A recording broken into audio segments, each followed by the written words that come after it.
Hey, you busy? Mm-mm. Okay, let me run something past you real quick. Every now and again, I find that I go through this, what I like to call a season of revamping. Now, I am a person, the way I'm wired, I'm just a person that goes through life, and when I see that something's not working, I'm like, I need to do something different because I'm just not one to keep doing the same thing over and over again, getting the same results and falling into a pit of consistent emotional bondage. Like, I'm not doing it. But I noticed that it is more prominent during two kind of seasons in my life. And I don't know why it's just me, but I think one is obvious. It's the new year. Because it's that new year, new me. Okay, what I'm going to do different. To me, the new year just gives this sense of, an open playing field of 12 months of how I'm getting ready to do this thing different. That's just what it revs up in me. And then when my birthday comes, literally split smack middle of the year, because my birthday is June 28th. Favorite color is teal. If you want to get me something, that's fine. Okay, great. I also go through that same transformation of, okay, so you 6 months in, you got six more to go.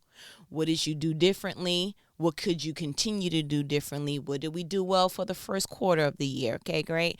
And in my head, I know that quarters are four, but the way that I look at it is I look at January through June for me as, okay, first quarter, let's get it. Then my second half is go ahead and just, June to December. And I found myself doing things like going through my closet and just looking at. Now, I'm going to go ahead and tell you, I'm super embarrassed. I'm like, go hold you. And you better not say it. You better not repeat this to nobody. But, and I'm going to give you some background because you're not going to understand it if I just go ahead and just lay it in your lap like that. Pause. So, when I was younger, my mother was the mother that was like, look, it's annoying to shop with a teenager. I'm just going to go ahead and give you money. You go buy your shoes, your clothes, your what have you with your friends. You come back. This is the only money that you get. And so have a nice day. Back in the days in the 90s and stuff, it wasn't no give you my credit card. It was, here's the cash. You figure out how you can raise spread this thinner than a peanut butter jelly sandwich. Okay, great. Thanks. So I was taller than an average bear, which meant my feet were longer than the average bear. All my friends was barely reaching 5'1". Their feet was real cute, still looking like they was in their walking shoe. And then here I am landing on Plymouth Rock with my baby thumpers, looking insane. They used to nickname me, disrespectful, these kids, by the way, because I'm still Facebook friends with some of these now adults, but we'll have that combo later. But they used to nickname me Bruce from Popeye. Yeah, I had to. Then they called me Olive Oil. Listen, it was a hard not life for me. You see what I did there? Okay, great. And so, because I was born in the era, or I grew up in the teenage region of baggy clothes was in, guess what she did? I went ahead and bought sneakers 2 sizes too small. Walked on the back of them bad boys. Had the baggy jeans coming over. Shouts out to Carhartt. Hey! And I went ahead and I made it happen. But you know what that did? Now, my mother saw when I came back in that them size sixes was not the Lord's will for my particular life, okay? And she said nothing. Matter of fact, she said something. She just didn't intervene. She was just like, that's not your shoe size, but you go ahead and look stupid if you want. I'm talking about headaches in school, walking on the back of them things. To God be the glory. I'm talking about genuine, authentic eagle claw. Oh, like my toes was just like, they should have pressed charges. I ain't even going to hold you. Like if toes had an advocate, they should have just joined that particular union. And so once and I kind of maintained that. I ain't going to hold you because I didn't want my foot to look long. And then after a while, that kind of merged into, I don't know my shoe size. Do you know? I'm so embarrassed. Do you know my husband and I went out on a date? We didn't really do any walking around. And I just noticed, I was like, man, my toe hurts. And out of the blue, the unction of the Holy Spirit, whatever you want to say, I went and said, babe, can you feel my toe? because my husband has a long foot. So I said, do you have wiggle room in your shoe, kind of like to? He was like, yeah, I don't buy shoes unless I can wiggle my toes. Like I need some room. I said, okay, like how much room do you have though? Because again, my husband don't even know. He has taught me so much about myself. It's ridiculous. So I was like, can you feel my toe? And he felt my toe. He was like, babe, you don't have any room in this sneaker. I was like, but it feels good. Because again, I'm on my Tony, Tony, Tony. It feels good. Because this is what I have been accustomed to. It's almost the equivalent to when babies were in the womb for so long, and the only way to make them comfortable once you give birth is to swaddle them into that position of like, bro, you sure you want your knees all the way close to your eyebrows like that? I mean, cool. Hey, if it works out for you, God bless America. You sure you want to be a human burrito? No sour cream? Okay, then I'll go ahead and just, if this is going to keep that quiet, then I'll go ahead and tighten this thing up like a Tootsie Roll. Stop playing with me. So I went ahead to my husband. I said, what do you mean it's too much? That I'm not giving myself enough room. And he was like, babe. So he's pressing down on my foot like like an angry parent. He's like, your toe is all the way on this rubber. Like, your toe shouldn't be that. And so I'm thinking, but the width feels good. Like, I don't want to feel like, I'm playing the game of where's the other side of my sneaker, feeling like I'm in a cube box and I can't feel the walls. Like, boss, I want to go ahead and say that.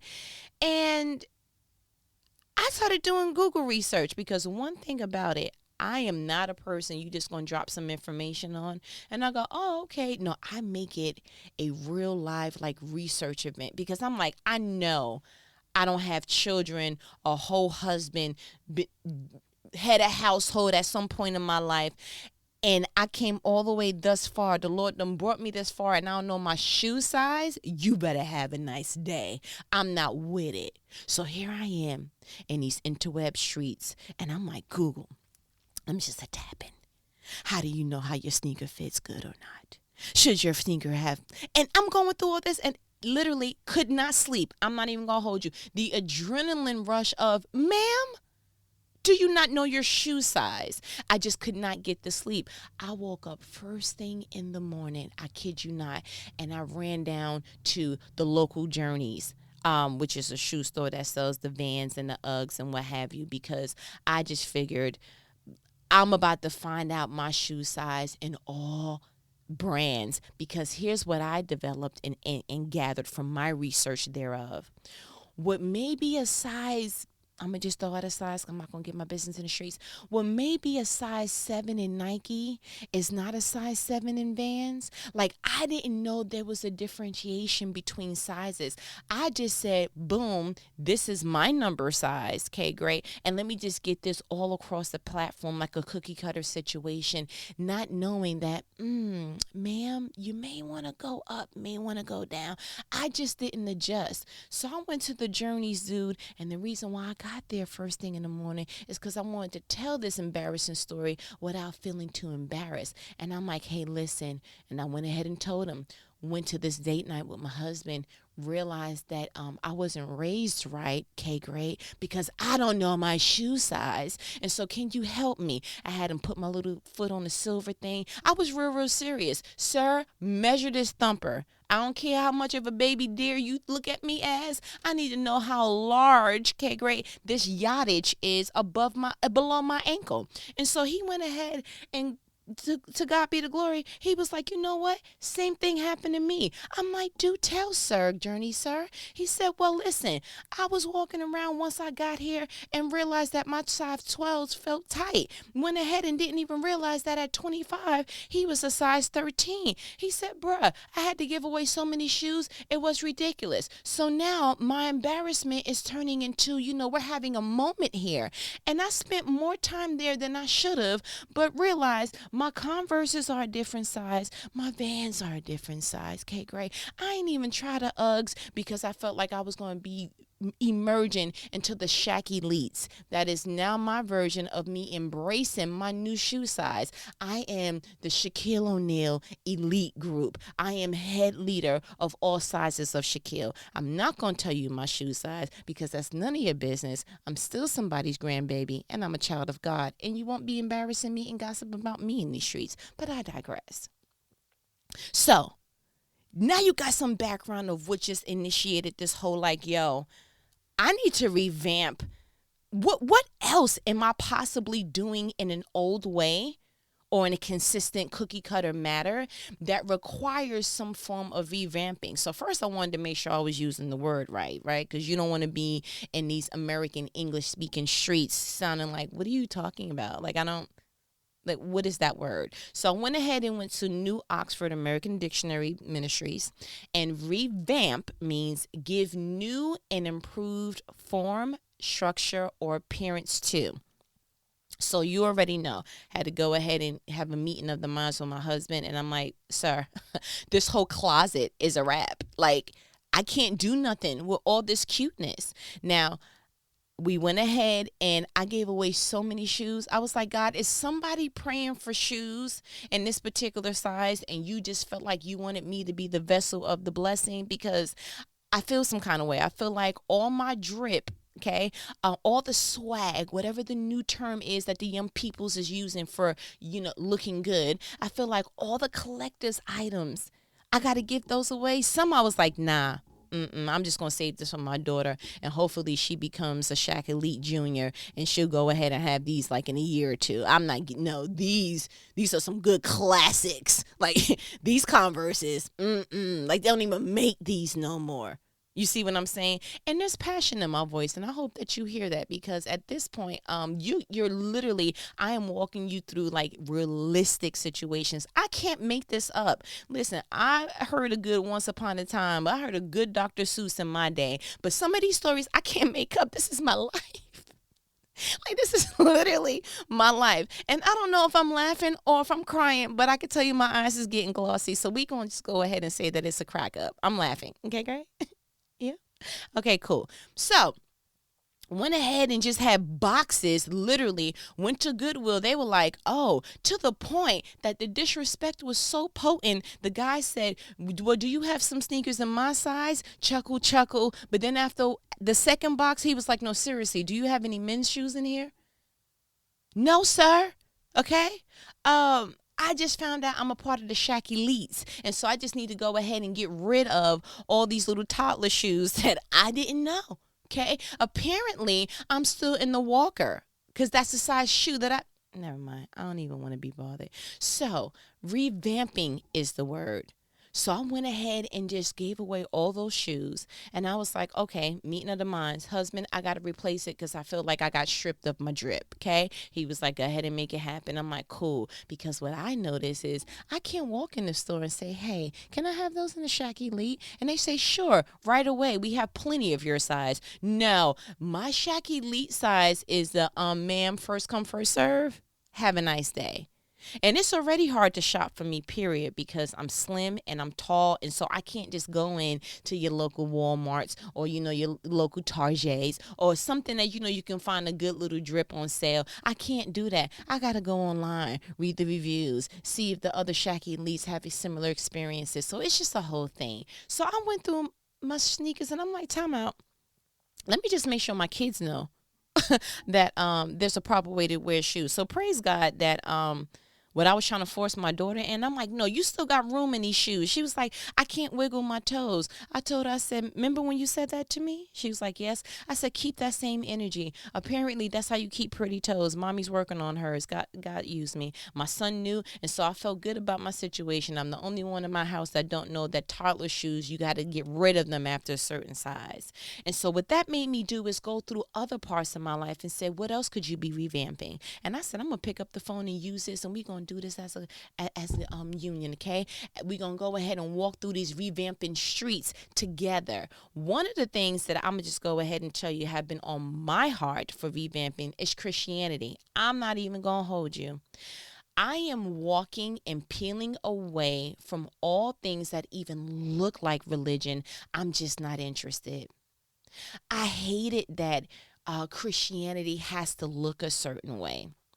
Now, don't get me wrong. I do feel like there is a guideline of some sort. It should just be, listen, decency and order is what God is. You speak a certain way, not because you want to be Christianese, just because the Bible says that, and I'm paraphrasing this part, but that fresh water and salt water shouldn't come from the same mouth. So that's why I choose not to use profanity. I'm not doing it because I want to be a Christian and this is what the, Christian Scout's honor is. It's more of, no, I have to carry myself a different way because I'm a Christian. Just like I carry myself a different way because I'm a wife. There's certain things I'm not going to wear. There's just certain areas you're not going to see me in. There's certain company that you're not going to see that I keep because I understand the standard that I want to keep because I am a wife. And you heard me talk about this before. There's certain decisions that I'm not going to make because I am a mother. Do certain mothers do what I choose not to do? Absolutely. Does that take a strike off of their motherhood? Maybe not so in their opinion, and that's why they keep doing it. But as far as me and mine go, there's just certain things I'm not doing. I deem and I value the fact that I will never embarrass my husband and my children in anything that I say that I stand for based upon my actions or the lack of me thinking through an action. So there's just certain things that I'm not doing. And so I just figured, I said, how many people are actually doing a revamp of how they see stuff? How many people are actually looking at, and let's just stay on clothes for a minute. I actually went through my closet because since you're going to go ahead and take away, the shoes, I said, what in my closet does not fit me and who I am anymore? And there's one thing about moving with the times and making sure that, you're updated. There's another thing of staying true to you. Because I asked myself, I said, why is it that we got to keep updating our wardrobe? And the reality is so that you won't look stupid and like a blast from the past. Like, man, we don't put the blue eyeshadow like that no more. Sir, the mullet is no more. Ma'am, you can go ahead and just whatever that ducktail thing is in the back of your son's head, please cut that. We don't do tails anymore. And so there are certain things that it's like, look, this is just the time. You do have the option to stay there, but do understand that that's a symbolic appearance of stagnation.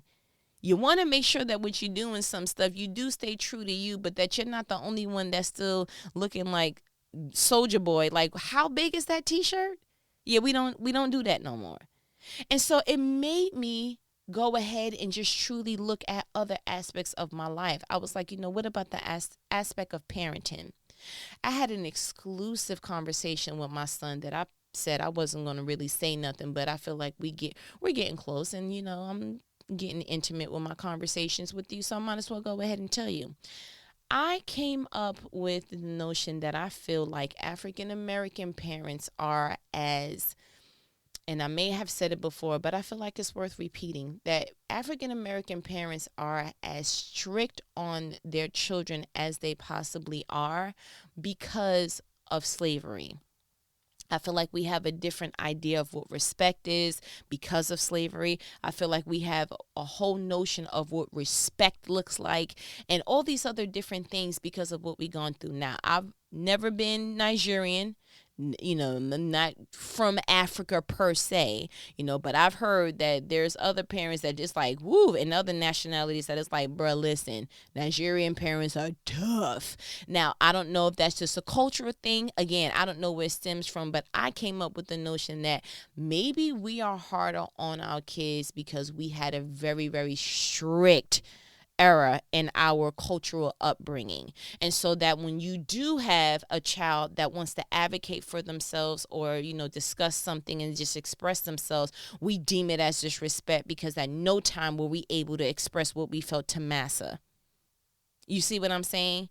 And so I decided I want a household where my children are respectful, but I want a household of children who are thinkers, who are advocators, who can say, hey, something doesn't feel right. Can I give you kind of like my logic behind what I'm feeling? To put words to their emotions, because God knows that we don't need any more emotionally constipated men.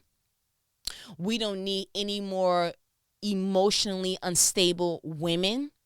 I don't want a daughter who can't put words to what she's feeling and just is, but just reacting all the time and she doesn't understand. No, you very much need to be taught how to understand what it is that you're feeling. And, sir, not saying nothing, bottling it up, going into your room, closing the door, preferably hitting something or just getting on your game or putting on music to drown out is a temporary fix, but that's not the emotional stance that I want him to have through life.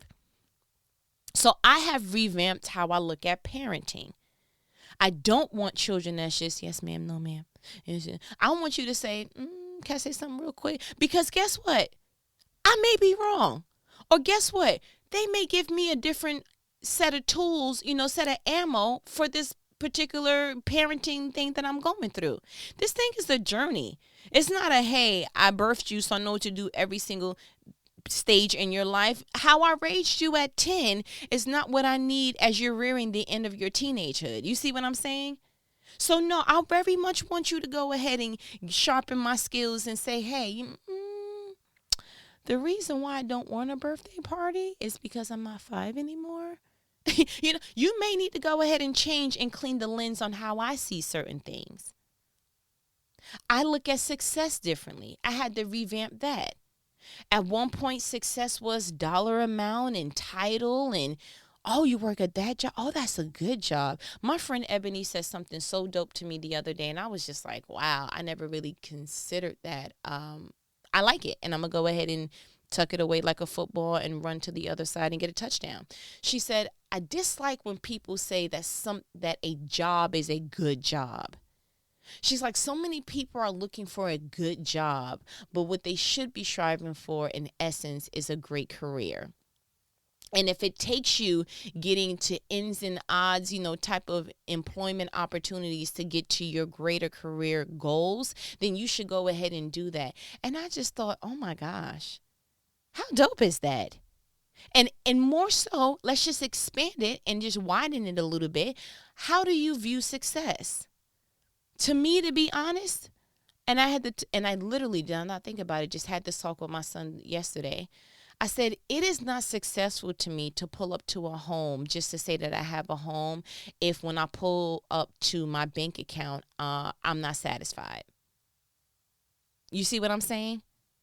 It is not success to me to go to a job and that my W-2s and, the biweekly or the monthly or however you get paid is rolling in the dough and it looks awesome. But if I had to look at the spiritual gauge of my stress factor, it's the highest it's ever been in all the land. That is not success to me. Success to me is also not living Lodabar where you just like, look, I'm just going to have this beat putt and I'm going to have this beat up, broken down osmosis, asbestos apartment or home or whatever. It just means something different to me. Success is contentment. Like I literally take 1 Timothy 6:6 to a whole different level. And I'm going to go ahead and just paraphrase that. It says, I kind of want to pull it up, so I'm giving you the exact, but it says that godliness with contentment is great wealth. And that's my paraphrase of it in whatever version it is, StriveNinspire version, King James, okay, great. But that means a lot to me. And so essentially how I look at that verse is if I go to any portion of my life and I don't feel a sense of contentment, then I need to go ahead and do an adjustment. I literally look at life that way because I take me being a good steward over my life. It's a huge responsibility to me, and I take it very seriously. And so I look at me as a wife, me as a mom, me as an individual, my social life, my spiritual life, my physical life. I look at all of those, and I'm like, okay, so where are you? And what are you doing too much of? What are you doing too little? What could you be doing a little bit more? And where is it, I'm just right. Like I look at it like OG, the story of the 3 bears. That one was too hot. It's like, bro, that's going to burn your tongue. But this one was way too cold. You got this out the freezer? And then the other one, Goldilocks, was like, you know what? This is just right. Just right for her. Because don't get it twisted. Maybe another Goldilocks would have came in there and said that hot is just right for them. Maybe another Goldilocks would have came and said that cold is just for them. I'm going to give you a real life scenario. I kid you not. My husband and I went to go eat breakfast at like a Waffle House. No, it was a Waffle House, or it was like a Huddle House, whatever it is down here. We came to something just low budget, quick. We needed something to eat because we were on our way to something. And a woman ordered her food, and we literally heard her say, "I like my food cold." Okay, great. And I understood that because when my food comes out, I don't eat it fresh off the press. I don't enjoy my food hot. I'm not the one that likes to say, I don't want to sing the ooh ee ooh ah ah song as I'm trying to eat my food. I can't enjoy it if I feel like I have to, make sure it's the steam don't hit the roof of my mouth and make me sing the opera. So I literally I converse while we're eating until my food gets a certain temperature, and then I dove in and I smash the situation because I'm a foodie.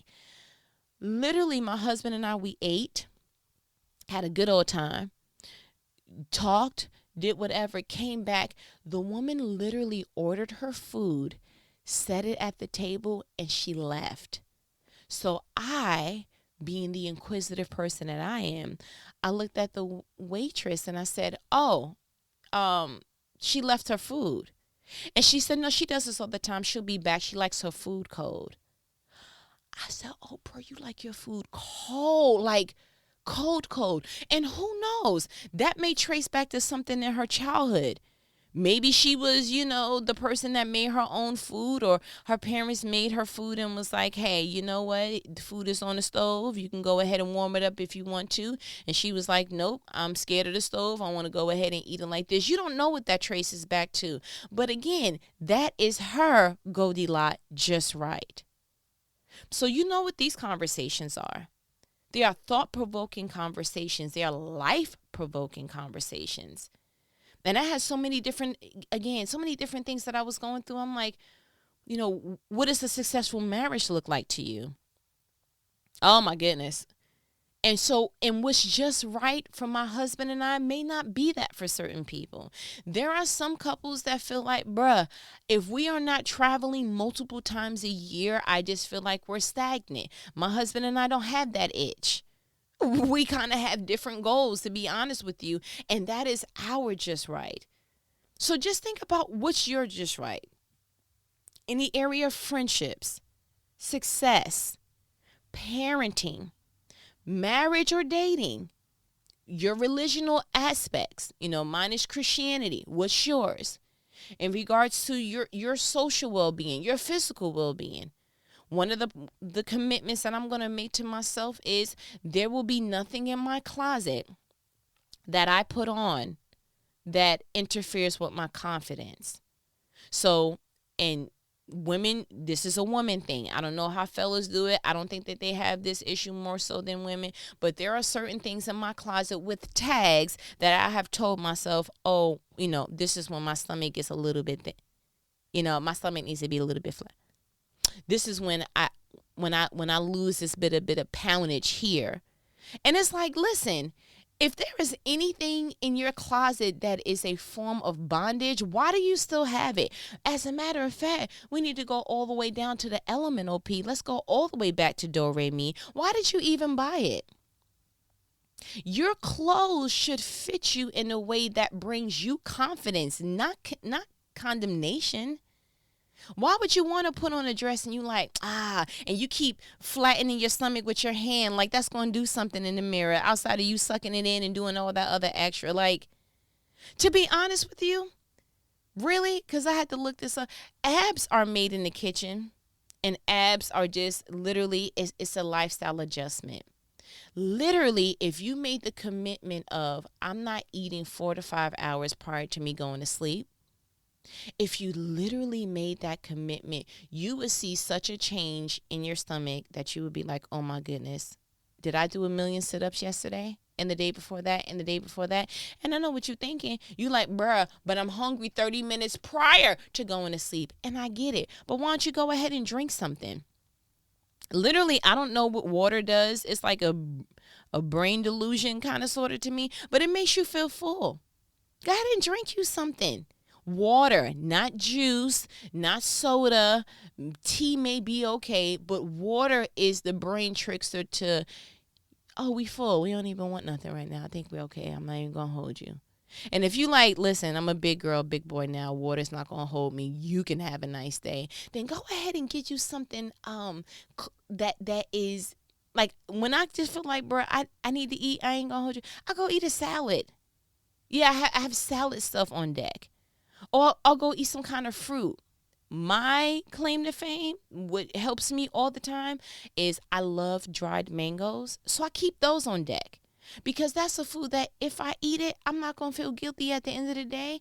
And then I don't have to be subjected to feeling like I need to go ahead and look in the mirror and suck in my stomach and just keep waving it down like I'm patting my stomach like it's a German Shepherd. I'm not doing that.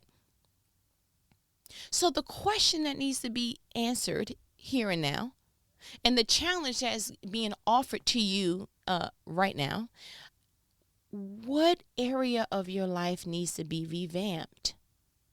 You only get a new you when you realize you need to do something new in an area. What needs to be revamped? Go through, I gave you my list. Just throwing out something, just, hey, you can take from mine. But you may need to go ahead and once you get off the phone, be like, okay, revamp. Because I had to do that even down to, and I was getting ready to let you go, but I had to come back again like a puffy. You thought that was the end? Little Janet Jackson. Is that the end? No. Real quick, my hair. I have always wanted braids, box braids. But I've always been scared because I heard the horror stories of like, girl, it takes out your edges and this, that, and the third. And I don't know if you saw the pictures on my IG or whatever, but I was just like, no, I want braids. For crying out loud, I'm going to do the research, and because you know how I am. Because I can't see a problem and not have information to back me up. I can't. That's just not the person I am anymore. And so I'm like, okay, what do I need to do? Okay, to make sure I get some braids. And guess what she went ahead and did? She went ahead and got her some braids. And I tell you what, when you revamp in an area, it brings on a certain power. You feel such a glow inside. You're like, I conquered something that held me back. And that's essentially what it is. What do you need to conquer? What do you need to update that has made you unconsciously, unintentionally stagnant, mediocre? Go ahead and just do a nice little scan of your life and really be honest with yourself and say, what do I feel like is kind of interfering with my confidence? What am I not content in anymore? You know how you know you're not content in it? Because you complaining. You know how you know that something's a little, no, it's not that, oh, you getting older now, and your knees ain't what it used to be in 30. You ain't working out. Your sleeping patterns suck. Okay? Your choice of entertainment is not bringing you joy and fulfillment. I mean, my goodness, you should be laughing a little bit more than you feel like, man, did you hear what's happened with such and such? It's good to keep up with the news, but can we keep up with some good news too? Can you watch some shows that bring you joy and enlighten you? You don't like reading a book, okay, great, but can you make sure that you make a commitment to learning some new stuff every now and then? I mean, you were made to grow. You really were. And if you're not growing, you're not living. I don't care what nobody's talking about. You are a zombie if you decided to breathe this air and just go ahead and just be somewhere in the 50s, 60s, and whatever other decade you want to choose. You just stuck over there because you've been doing something the same way. If I was to take a snapshot of you 20 years ago or 10 years ago and look at you now, if it looks the exact same, you should have been in a time capsule. What was the point? You see what I'm saying?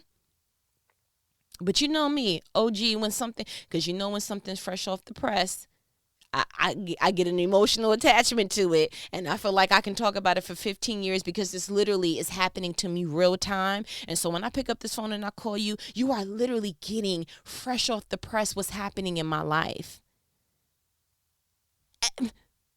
I'm looking at you because I'm like, clap. I feel like I deserve an award for that or something. At least a hand clap of praise, do something. But I feel like you got what you needed. What's the word? What's the Pee Wee's Playhouse word of the day? Okay. Revamping. Revamp. And I pray that this echoes all through your soul. And I pray that the Holy Spirit unctions you to be like, you know what? I'm glad that you heard that, because I've been trying to get your attention in this area for the longest. Clean that area of your life up. Sort that area of your life up. Mend that relationship. Mend that part of your life up. Go ahead and be courageous enough to go ahead and pursue that particular career path. I don't care how old you are. You're never too late to go back to school. If that's what you want to do, do it with wisdom. You don't need to be in student loan debt, but go ahead and get that certification. Go ahead and see how much down payment you need for that house. Go ahead and be brave enough to look at your credit score and all the things that's on your credit and see what you need to go ahead and pay off so that you can get these people off your back. You shouldn't be scared to answer your phone or to open up certain mail. Just go ahead and revamp. Do something different. You see what I'm saying? Like, yo, any year can be your year. Any month can be your month. But it takes for you to change your mind. Revamp. I'm going to tattoo that on your soul. Revamp. And I pray that you hear this echoing long after we get off the phone, because that's what you need. You need a fresh anointing. You don't need a vacation per se. You don't need to move. You don't need a new relationship, a new job. You need a new mindset. You can literally go to sleep tonight, wake up tomorrow, and feel like a whole brand new person, and you didn't change your zip code temporarily or your relationship temporarily. You need to change your mind. That's the change you need. You need that change that's echoing in your soul. That's the change you need. So often you're trying externally, and yeah, it does have a part to do with that, but there's an internal scream that is saying, hey, we need to do something different. You keep bumping heads with that particular relative. You need to do something different. You don't like what you see on that particular social media platform every time that person posts. You know what? No hard feelings, but like delete. Unfriend, block, do what you need to do for you. Listen to the internal screams of you. We pay attention to everybody else. Who pays attention to you? It should be you. Yeah, circle B, that's the answer, you. But again, I feel like you got what you need. Go ahead and let that echo on your soul and do what needs to be done. And that's my good nanny says, all right. I ain't gonna hold you. Revamp. You understand? Okay. Later.